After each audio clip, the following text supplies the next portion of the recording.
Cariño al auditorio de Telefórmula, que en este momento se enlaza con los trabajos de esta emisión. Agradezco que nos siguen a través de la radio y, por supuesto, plataformas de internet. Le comento que Ilana Grishevsky ha sido liberada. Hace un instante hablaba con la embajadora de Israel. Por supuesto, celebraba la noticia. Orión Hernández sigue retenido. La canciller Bárcena agradeció al gobierno de Qatar por su mediación. Siguen trabajando en la liberación de también los dos tripulantes del buque Galaxy Leader. En total fueron liberados 8 rehenes y Israel y Hamás acordaron extender un día más la tregua. Antony Blinken está en Jerusalén, señaló como imperativo que Israel proteja a los civiles en caso de que reinicien operaciones militares en Gaza. Arranca la COP allá en Dubái, la gran cita para discutir el tema del medio ambiente en el mundo. Está abriéndose en Dubái. Aquí en México la Secretaría de Medio Ambiente compareció ante comisiones de diputados y habló del Tren Maya y de otros temas. La canciller Bárcena estará la semana próxima en la reunión ministerial atendiendo los compromisos y la postura de México sobre este tema. Es el más importante para la humanidad. Ya no es un asunto hipotético. En Acapulco lo acaban de resentir. Nos dijeron que el impacto del Otis, entre otras cosas, obedece al cambio climático y tenemos sequía en todo el país. Va a haber que en marzo o abril nos empiezan a decir que hay sequía en la capital y muchos nos preguntaremos, oiga, ¿y fuimos a Dubái? ¿Hubo presencia? ¿Hubo toda la acción del Estado que debía ocurrir? No solo ahí en la postura multilateral, sino en tomar las decisiones para que este tema no siga creciendo. Yo creo que hay un asunto ahí de enorme relevancia. Le comento en más información que crisis de gobernabilidad en Nuevo León. El gobernador se niega a aceptar lo que la Constitución dice. Hace un momento platicaba con López Ayón y me decía, la Constitución dice que el plazo por el que se va faculta al Congreso del Estado de Nuevo León a determinar quién es su sustituto, pero el gobernador, que se ofendió porque le dijeron dama de compañía a su señora, les llamó, a ver si tenemos el fragmento donde dicen efectivamente, los llamó mafiosos y varias cosas más. Esto es lo que dijo el gobernador de Nuevo León. No vamos a permitir que regrese el PRIAN al nuevo Nuevo León. No vamos a permitir que 26 diputados títeres de estos mafiosos, de estos salvajes, se pongan en contra de 780,000 neoloneses que sacaron a la vieja política. Que el gobernador interino tiene que ser de la misma plataforma política que un servidor, porque ganamos en las urnas una gobernatura de 6 años. Porque nada ni nadie nos va a parar, y menos el PRIAN de Alito, Marquito y sus huestes de Nuevo León. Bueno, pues aunque sea un astro del TikTok, en lógica, pues sí está, y creo que con serios problemas. Pues sí, claro que lo votaron por 6 años. Le van a decir, pues continúe en su cargo y se evitan todos los problemas, señor gobernador. Si no pidiera la licencia, pues no habría este problema. Manolo Jiménez tomará protesta como gobernador de Coahuila mañana, 1 de diciembre, y tenemos, por supuesto, toda la información del día. Pausa, regresamos. Comentaba que hoy se dio a conocer el informe de finanzas públicas, octubre del 2023. En términos generales tenemos pues un aumento de la recaudación, o sea, usted que me ve contribuyenta, bueno, todos los que pagamos, estamos haciendo este país más rico, más próspero. Lamentablemente no podemos decir lo mismo de nuestras empresas del Estado. La empresa Petróleos Mexicanos pierde 43% y el Fondo Mexicano del Petróleo, que estaba para estabilizar, pues resulta que pierde también 43%, pero los ingresos tributarios suben 10% y el impuesto sobre la renta, es decir, el impuesto que usted paga por trabajar, el que le paga al gobierno, subió 3.7%, y el que paga por casi todo lo que consume, incluida la gasolina, subió 363%. Así es que, como le digo, si fuera por Pemex, tendrían que estar administrando la ruina. Gracias a los contribuyentes, que es nuestra obligación, todo hay que decirlo, el gobierno tiene suficiente dinero para desarrollar su política y sus programas, lo cual es la lógica de la democracia y la funcionalidad. Simplemente hay que recordar quién pone quien en este caso el ciudadano elige, pero no solo elige, paga el gobierno y por tanto pues tiene derecho a opinar sobre muchas cuestiones, bueno, sobre todas en una democracia. Hablando de democracia, vamos al caso neoleonés. Fíjese que hace un ratito hablábamos con el presidente del Congreso, hablábamos con Sergio López Ayllón y nos decía, mire, es nítido. O sea, constitucionalmente, si el gobernador se va, él puede invocar que tiene 750,000 votos detrás de él, pero si se va y deja el cargo, la potestad de nombrar gobernador recae en otro órgano igualmente legítimo, que es el Congreso, que está ahí por el voto popular, y el Congreso decidió que el interino de Nuevo León se llama Luis Enrique Orozco, con quien me enlazo. Señor gobernador interino, ¿cómo está? Muy bien, Leonardo, muchas gracias, asesor, para usted también. Oiga, pues le ruego que le cuente al auditorio en qué condiciones asume el mando. Hay un gobernador, en este caso no es que tengamos un problema de visión, es que hay dos gobernadores en principio, ¿no? El gobernador Samuel García y usted. ¿Cómo va a funcionar esto sin que se convierta en una crisis política? Cuéntenos. Pues el día de ayer acudí al llamado que me hizo el Congreso del Estado, toda vez que en la sesión, bastante ríspida por cierto, celebrada el día de ayer, se discutió, analizó, votó y se me designó como titular del Poder Ejecutivo para cubrir en forma interina el periodo del 2 de diciembre al 2 de junio del año 2024, periodo en el cual el gobernador constitucional estará ausente del ejercicio del encargo por su aspiración presidencial. Con responsabilidad y obviamente con obligación deducida de la propia Constitución estatal y federal, tomé protesta de ese encargo y pues espero obviamente que esto suceda de la forma más pacífica, tersa, civilizada y dentro de un marco de legalidad, es decir, que a partir del primer minuto del día 2 de diciembre pueda ejercer las atribuciones que confieren las leyes y reglamentos al titular del Ejecutivo de este Estado. ¿Es preceptivo que entre usted a Palacio de Gobierno? Perdón, no le preceptivo, es fundamental, es obligatorio que entre usted a Palacio de Gobierno. No, en absoluto. Y por supuesto es importante, es un simbolismo, es el recinto oficial del Poder Ejecutivo y es la casa de todas y todos los nuevoleoneses. Es algo simbólico definitivamente, pero no es algo imprescindible. Hay un sinfín de casos en la historia de nuestro país y otros países donde los titulares de los ejecutivos han tenido gobiernos itinerantes. El conocido ejemplo del presidente Juárez, que gobernó en forma itinerante, incluso teniendo el ejercicio del poder en esta ciudad de Monterrey, en un carruaje que se conserva incluso aún en nuestro castillo de Chapultepec. Me parece que eso no obstruye, no obstaculiza en forma alguna el ejercicio del poder. El ejercicio del poder deviene del proceso legislativo que con base en nuestra Constitución se celebró el día de ayer y que devino en mi designación, que espero, insisto, deseo también con bastante fe y voluntad de que esta transición de poderes se realice en forma serena dentro de un marco de cordialidad y de civilidad. Ya. Oiga, para el bien de los ciudadanos de Nuevo León. ¿Ha podido hablar usted con Samuel García? No, durante la madrugada del día de hoy, pues fue la noche de ayer bastante intensa, comprenderá, y durante la madrugada le envié un mensaje bastante amplio con algunos de los temas que he expresado públicamente y otras cosas algo privadas que por supuesto en un marco de respeto profundo que le guardo le expresé. No he obtenido respuesta hasta el momento. Entre ustedes, gobernador, había buena relación. Me decía el presidente del Congreso que a usted lo habían puesto como condición para mantener el diálogo, en este caso, entre Ejecutivo y Legislativo. ¿Había una buena relación entre usted y Samuel García?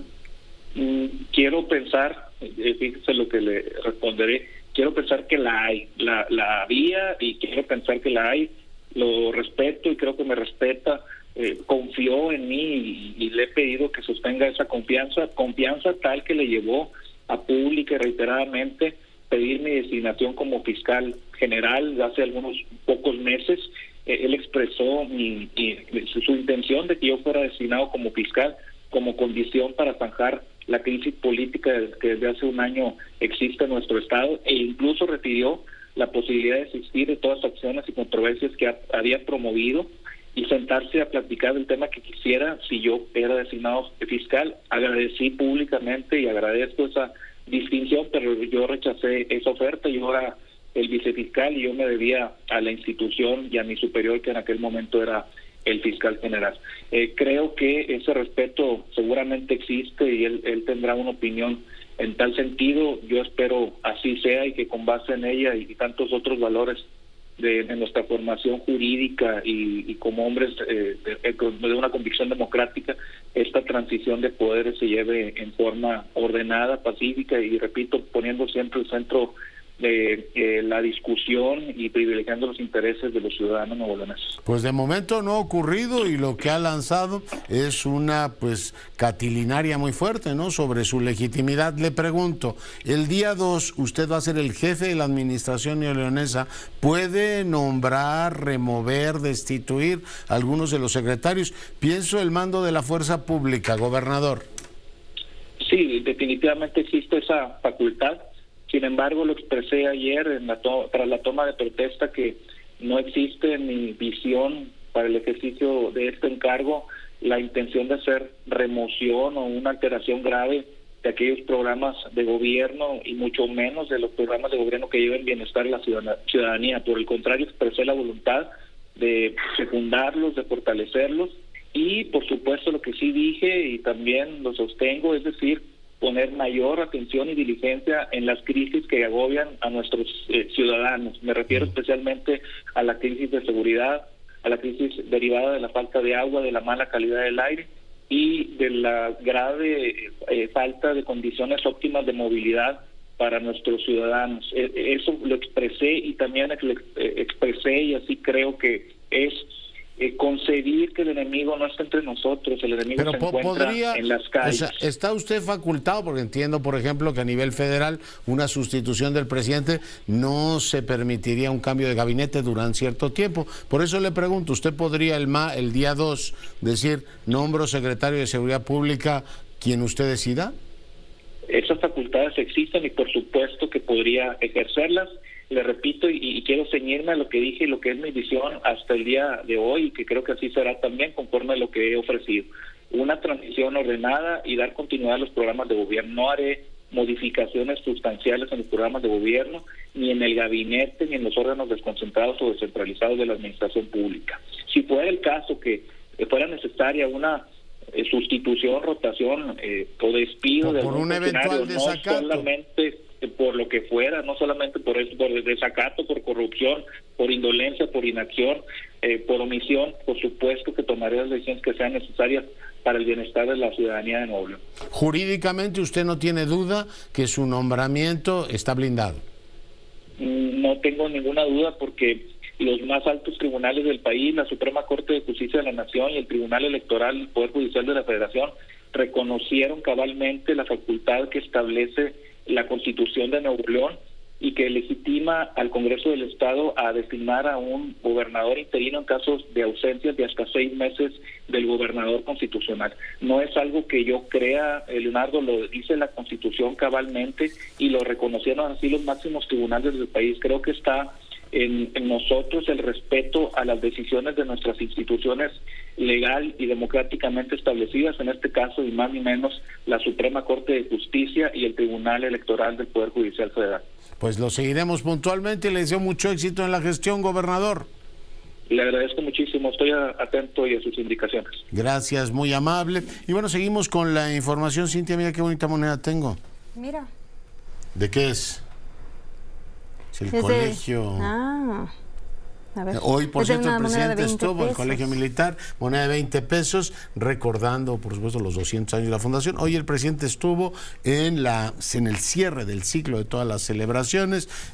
Pues tenemos estas monedas conmemorativas. ¿No ves? ¿No está preciosa? Sí, muy bonita. Ya lo ves, 20 pesos a la vista al portador. Saludo ahora, voy hasta Dubái con Gustavo Alanís, él es director ejecutivo del Centro Mexicano de Derecho Ambiental. Gustavo, ¿cómo estás? ¿Qué tal, doctor? Buenas noches para ustedes, buenos días para nosotros por acá. Gracias por la desvelada o la desmañanada. Gustavo, cuéntale al auditorio, se abre la COP, con la gran cita, por supuesto, a nivel planetario para discutir el tema más relevante que tenemos en la agenda global. ¿Cuáles son tus perspectivas? ¿Cómo estás viendo las cosas, Gustavo? Mira, dos cosas, Leonardo. La primera es que la Organización Meteorológica Mundial dijo hoy acá en Dubái que el año 2023 va a ser el año más caluroso jamás registrado. Entonces, eso nos manda un mensaje muy relevante. En segundo lugar, decir que el secretario general de la ONU, Antonio Guterres, dijo, reaccionando a esta información, que estamos viviendo el colapso climático en tiempo real. Así es que, como puedes ver, los datos, las declaraciones no son necesariamente positivas. Decirte que hoy se hizo mucho énfasis en la necesidad de abandonar progresivamente, gradualmente, los combustibles fósiles a nivel internacional. Obviamente, mucha discusión sobre los temas del financiamiento. Por un lado, cómo vamos a financiar la transición energética justa, es decir, dejar a un lado el gas, el petróleo y el carbón, el combustóleo, para poder entrar a las energías renovables, a todo lo que tiene que ver con la energía solar, la energía del viento, etcétera. También se puso sobre la mesa, Leonardo, amigos del auditorio, lo que tiene que ver con los incumplimientos que muchos países han hecho de sus compromisos para tratar de ir combatiendo el cambio climático. Como bien recordarás, cuando se firma el Acuerdo de París en el 2015, los estados voluntariamente se comprometieron a llevar a cabo una serie de medidas, una serie de acciones, a implementar cierto tipo de legislaciones para efectos de ir combatiendo a nivel nacional el calentamiento global y el cambio climático, y sin embargo estos compromisos no han sido necesariamente cumplidos. Y por supuesto también algo que está muy presente aquí en las discusiones es lo que tiene que ver, Leonardo, con la desconfianza que hay de los países del sur hacia los países del norte, que son los principales causantes de este problema climático global, son los que por la misma industrialización han emitido más emisiones de gases de efecto invernadero y en consecuencia son los que más tienen que hacer al respecto. Sin embargo, no se está viendo eso en la práctica y por eso la desconfianza. Y mucho de lo que se está pidiendo, a lo que se está urgiendo, es a que haya la voluntad política suficiente y necesaria para no solo poner esto en el papel, no solo ponerlo en el discurso, sino que realmente llevarlo a la práctica y poder implementar medidas adecuadas tanto para la mitigación como para la adaptación al cambio climático. Ya. ¿Quién no está cumpliendo en esa parte? La administración Biden ha puesto un énfasis muy particular, tienen a Kerry que abandera este asunto, no va Xi Jinping a la reunión, los europeos insisten en que tienen las metas más ambiciosas, tienen la agenda, todo lo demás. ¿Quién no está cumpliendo en esta parte, Gustavo? Pues mira, por ejemplo, hoy se aprobó el lanzamiento del Fondo para Pérdidas y Daños, que es un fondo que se aprobó justamente el año pasado en Egipto, y básicamente de lo que se trata de manera simple es poner dinero sobre la mesa para efectos de que los países más afectados, los países más vulnerables, los países más pobres, tengan acceso a los recursos necesarios para poder combatir el cambio climático, que repito, es causado principalmente por los países más ricos y más industrializados. Hoy, cuando se da el lanzamiento ya formal del Fondo de Pérdidas y Daños, por ejemplo, Estados Unidos, Alemania y los Emiratos Árabes Unidos se comprometieron cada uno de ellos a poner $100 millones. En cambio, Estados Unidos dijo, no, pues yo pongo 18, ¿no?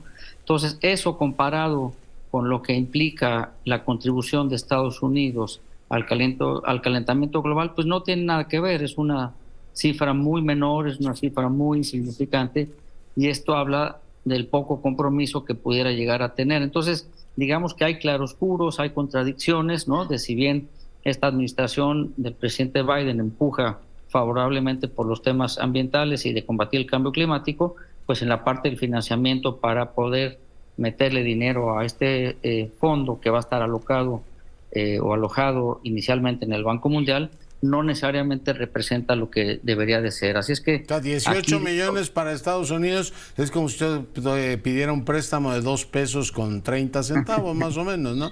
Y que me dijeras, sí, bueno, te lo doy, pero condicionado a que hagas buen uso de él. Así es, Leonardo, es una burla. Entonces, pues básicamente lo que estamos esperando de esta cumbre es que los países puedan tener una mucha mayor ambición y compromiso climático en su contexto nacional, pero también en el contexto internacional. ¿Qué esperamos? Lo acabas tú de decir, el año más cálido. Aquí en México tenemos una sequía de los 1000 diablos, nos acaban de decir que el huracán Otis, entre otras cosas, la aceleración de esos fenómenos responde al cambio climático. ¿Cómo qué estaríamos esperando como señal del cielo para decir, tomémonoslo en serio? Sí, lo dices muy bien, Leonardo. Se espera un aumento importante en los niveles de los océanos, se esperan fuertes inundaciones, tormentas extremas, sequías, incendios, escasez de agua, escasez de alimentos, etcétera. Entonces, ante todo eso, lo que se espera es que realmente los países puedan incrementar progresivamente su ambición climática, y eso lo que quiere decir es que lo que hoy se han comprometido no es suficiente para poder llegar al límite que ha establecido el panel intergubernamental de cambio climático de la ONU, que es el 1.5 grados, ¿no? Sí. Es decir, si seguimos con lo que estamos poniendo hoy sobre la mesa, vamos a llegar a 2 o 3 grados en el incremento de la temperatura, lo cual sería desastroso para la humanidad, para la salud de las personas y para el medio ambiente. Entonces, de lo que se trata es realmente incrementar la ambición climática, y eso quiere decir que haya mayor esfuerzo, mayor sacrificio, mayores recursos, mayores inversiones para poder mejorar la circunstancia a nivel internacional. Muy bien. Oye, yo decía que en marzo, cuando nos digan que hay crisis hídrica aquí en el centro del país, concretamente en la capital, uno se preguntará, oiga, ¿qué hicimos en Sharm el Sheikh o qué hicimos en Dubái este año? ¿Esperas alguna postura ambiciosa por parte de México? Hoy la secretaria estuvo discutiendo aquí en la Cámara, la de Medio Ambiente, el tema del Tren Maya, que no digo que no sea importante, pero tengo la impresión de que lo que ocurre en Dubái o en esos foros, México de alguna manera lo considera que no está en su vecindario, que no es un tema prioritario en la agenda pública de este país. Gustavo. Sí, en efecto, esa es la realidad, Leonardo. Hay que decir que en el año pasado en Egipto, México se comprometió a varias cosas. Por ejemplo, a aumentar su reducción de emisiones de gases de efecto invernadero del 22 al 35%. También se comprometió a captar el 98% del gas metano en las instalaciones de petróleos mexicanos. Se comprometieron a crear más áreas protegidas, a que habría más reforestación, más plantas de hidrógeno, que se promovería la eficiencia energética y la electromovilidad, ¿no? Además de la planta esta solar que se anunció para Sonora, y una economía oceánica sostenible, un plan de género y cambio climático, etcétera. Todo eso se anunció el año pasado en Sharm el Sheikh. Entonces, ahora parte de lo que México, hasta donde sabemos, viene a esta cumbre de Dubái, es justamente a reiterar su compromiso del año pasado, en primer lugar. En segundo, a buscar que haya un equilibrio entre el financiamiento para la adaptación y para la mitigación en materia de cambio climático. Muy posiblemente vamos a tener un compromiso público de que México va a llegar al año 60 con emisiones netas cero al 2060. Muchos países ya lo hicieron al 40, al 50, China al 60.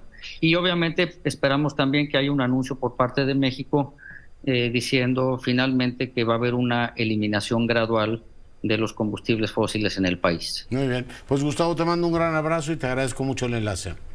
Abrazo, doctor, como siempre, mucho gusto. Yo es Gustavo Alanís, director ejecutivo del Centro de Derecho Ambiental, hoy platicando con usted. Le comento que España donará 200,000 euros a Guerrero, una ayuda importante que España y otros países europeos han venido dando a quien lo requiera, ya precisamente en Acapulco, en Guerrero. Cintia, ¿qué más tenemos? Pues, doctor, la Fiscalía General del Estado de Guanajuato pues ya informó que detuvo a la persona que asesinó al activista Adolfo Enríquez Van der Kamp el pasado 21 de noviembre en el municipio de León. Sin dar muchos detalles de su captura, el fiscal del Estado, Carlos Amarripa, informó que fue arrestado Luis Jair N. El activista, hay que recordar que fue asesinado a balazos la noche del pasado martes 21 de noviembre cuando salía a cenar de una taquería a una cuadra del Arco de la Calzada del centro de León. Ya. ¿Que tenemos algo más? Sí, claro que sí. También en el estado de Chiapas se registra un nuevo feminicidio, esta vez en el municipio de Tapachula, una ciudad marcada por el incesante goteo de tragedias similares, y se trata de Yarleni, una mujer cubana de 34 años que se convierte en la víctima número 8 de noviembre, sumándose pues también al conteo de 35 feminicidios en lo que va del año en esta región. Vaya. Bueno, pues gracias, Cintia. Hoy yo a conocer el INEGI, la cuenta satélite de instituciones sin fines de lucro, son 823,000 millones de pesos, casi 3 puntos del PIB, lo que importan estas instituciones sin fines de lucro en nuestro país. Doctor Jacobo Molina, ¿cómo estás, Edmundo? Muy bien, mi querido Leonardo, doctor Curcio, a tus órdenes. Qué gusto. Y además ver la transición musical del bel canto a la suite para cello de Bach. Realmente inspiras mucho y elevas el nivel de la reflexión con estas entradas musicales, Leonardo. Qué gusto. Usted es quien eleva la reflexión, doctor. ¿De qué vamos a platicar hoy? Mira, te recordarás que el jueves pasado terminábamos nuestra conversación hablando sobre el abuso en la política de mensajes que reducen la complejidad social a imágenes, a mensajes de 10, 20, 30 segundos en estas plataformas hoy en día, en TikToks, en otras plataformas conocidas de Facebook y demás, y cómo esto tiene consigo una complejidad que no alcanzamos a entender las repercusiones que nos va a traer como consecuencia a esto. Esto me dio pie a mi columna semanal del Financiero los lunes a escribir algo que bauticé como la banalización de la política, pensando en que hoy en día las campañas que están en curso en el mundo, pero también en nuestro país, lo que hemos visto hasta el momento y lo que podemos esperar para los próximos meses, sigan esta misma tónica del marketing de lo comercial llevado y extrapolado al marketing de lo político, como si vender una imagen o una candidatura fuera equivalente a vender un producto que se va a comercializar. Y esto me parece a mí que se revela en 3 ingredientes fundamentales: la simplificación de la vida política, de la vida social, que vamos, no se trata que en cada meeting cada candidata o candidato haga una disertación doctoral sobre lo que está sucediendo, no esperamos eso, pero no se trata tampoco de encapsular la realidad social a una simplificación tal que parece prácticamente ridícula, o bien la personificación de las soluciones de la vida social, como si la trayectoria de un candidato o de una candidata fuera suficiente para per se esperar que a partir de esa trayectoria individual quien ocupara la posición de máxima responsabilidad va a resolver todos los problemas que nos aquejan. En un caso, una trayectoria que viene desde condiciones socioeconómicas difíciles, y que ha remontado ese camino, o bien en el caso de otra candidatura que por la lealtad al actual presidente de la República, esa es la divisa preponderante para tener confianza en ella, o bien el joven gobernador del estado norteño que por esa trayectoria de joven emprendedor per se, por sí mismo como individuo, nos va a resolver los problemas nacionales. Es mucho más complejo la realidad social, si bien es cierto que las trayectorias individuales cuentan, no son suficientes para atender la complejidad social. Y por otro lado, mezclamos la simplificación, la personalización y además con la polarización que estamos viviendo, estamos haciendo un cóctel que lo que está haciendo es oscureciendo realmente los problemas de fondo que nos aquejan.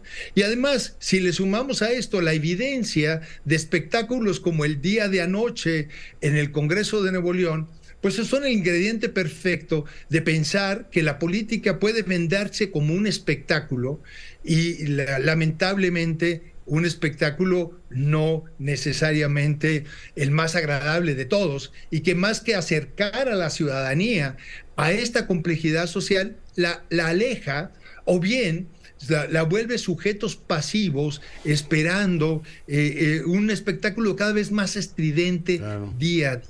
O yo creo que un hombre fuerte que ponga orden ahí. Pues doctor, nos va a sonar la campana y quiero agradecerte cumplidamente tu comentario. No, Leonardo, con mucho gusto, gracias a ti, nos vemos el próximo jueves. Nos vemos el jueves, pausa, volvemos. Hoy con la espléndida noticia que liberaron a Ilana Grishevsky, esta mexicana que había sido retenida por Hamás. Y bueno, los temas de seguridad en todos los países, en Israel, en Estados Unidos, en cualquier parte, son noticia cuando falla la seguridad, cuando los mecanismos de prevención, detección de riesgos no operan, y entonces pues tienes o atentados terroristas o secuestros, todo lo demás. Para el gobierno de Netanyahu no ha sido sencillo, porque desde el inicio de la crisis, muchos ojos, Israel es una democracia, además gente pues, muy bien informada, se giraba hacia el gobierno y dice, oiga, exportamos Pegasus, ¿no? Este sistema que utilizan gobiernos desde el mexicano hasta el que usted se puede imaginar para espiar a medio mundo. Tenemos un Mossad que se supone que está enterado de todo lo que ocurre en lo que es la agenda de riesgos, la agenda de seguridad de Israel, y tenemos pues un enemigo ahí al ladito que se llama Hamás. O sea, ¿por qué no lo tenemos vigilado, controlado con el Pegasus? Nada más es para los enemigos políticos de México. Se preguntará, de México y de muchos otros países, entiéndame, se preguntará mucha gente. Y sí, el gobierno de Netanyahu está en el banquillo de los acusados, pues se oiga, ¿no había una estimación de riesgo sobre el particular? Hoy, Cintia, el New York Times aborda el tema y bueno, pues publica que sí lo sabían. Ahí hay un tema de saber y ponderar apropiadamente el riesgo, un viejo tema de vinculación entre los servicios de inteligencia y los tomadores de decisión. Te advierten que hay un riesgo y tú dices, bueno, pues vamos a empollar directamente en el riesgo. ¿Qué es lo que revela el New York Times, Cintia? Pues publicó que las autoridades israelíes conocían ya los planes de ataque de Hamás desde hace al menos un año, pero decidieron descartarlos porque los consideraban demasiado complicados como para llevarse a cabo, citando también documentos, correos electrónicos y entrevistas a los que tuvo acceso. El medio asegura que el plan describía con gran precisión un asalto sorpresa, como el que el grupo islamista llevó a cabo el pasado 7 de octubre, que dejó pues 1.200 muertos en Israel y cientos de personas secuestradas. En concreto, pues el plan de 40 páginas contempla el uso de drones para acabar con las cámaras de seguridad a lo largo de la frontera con la Franja de Gaza, o la entrada masiva de militantes a pie, esto en motocicleta y usando parapentes, aunque no establecía una fecha para la operación, pero esto es lo que arroja pues este artículo de New York Times. Vaya, pues entonces lo sabía. No, hombre, esto no va a ocurrir, que ese es otro tema, cuando uno toma decisiones, la negación, ¿no? Eso no va a ocurrir. ¿Por qué lo hice? Pues porque yo digo, bueno, pues ahí nos vamos hasta que ocurre. Pero bueno, es parte del debate que tienen ahora en Israel. Cambio de argumento informativo de tema y voy con el inspector en jefe, director de programas preventivos de la Secretaría de Seguridad Ciudadana, Juan Manuel Ríos Navarrete. Señor director, buenas noches. Buenas noches, doctor, a sus órdenes. Oiga, empieza diciembre y tenemos el alcoholímetro. ¿Por qué no le cuenta al auditorio desde cuándo entra en operación y cuáles son las reglas? Sí, gracias. Justo el día de hoy el señor secretario de Seguridad Ciudadana dio el banderazo de inicio a las jornadas decembrinas del programa Conduce sin Alcohol, que cada año organizamos con el objetivo de prevenir hechos de tránsito relacionados precisamente con el consumo de alcohol y salvar más vidas, doctor. En esta ocasión vamos a tener un operativo que dura 39 días. En estos 39 días vamos a instalar aproximadamente 1,000 puntos de revisión para tener presencia de prevenir estos hechos de tránsito en las distintas alcaldías de la Ciudad de México. O sea, 39 días es todo diciembre y Reyes. Iniciamos hoy, doctor, y vamos a concluir el próximo 7 de enero, abarcando el conocido Maratón Guadalupe Reyes. Recordad, son fiestas Entonces, hacemos mayor presencia para hacer nuestras revisiones y prevenir algún accidente. Ya, hoy, director, entonces, ¿va a ser a partir de hoy, todos los días, opera a partir de cierta hora o en general a lo largo del día para que tengamos prudencia incluso después de las comidas? Sí, eso es lo importante. Iniciamos hace una hora, vamos a estar las 24 horas del día, doctor Bucio. Las 24 horas del día, cambiando los puntos de revisión, moviéndonos en lugares donde hay una concentración importante de padecimientos, donde se permite el consumo de alcohol, espectáculos deportivos, y en toda la ciudad para darle seguridad a toda la ciudadanía.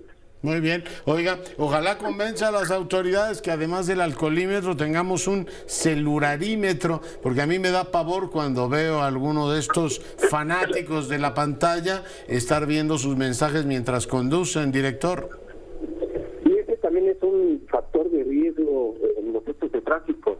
El primero está relacionado con la velocidad, el segundo es precisamente conducir bajo el alcohol, y el tercero, lamentablemente, son estos distractores. Es una infracción distrayéndose con el celular. Estamos pendientes también de esa situación para, en su caso, aplicar la sanción que corresponda, doctor. Pero veo, y yo coincido con esta política de generar conciencia y por supuesto elemento preventivo que a lo largo de los años se ha sentado en la capital, pero no veo que hagan nada, director, para los que van con su telefonito, ¿eh? Los veo tan panchos ahí mandando mensajes. Yo no sé si le está hablando el maestro Vázquez o Martí Batres, pero todo el mundo parece muy atento a su teléfono en vez de estar conduciendo.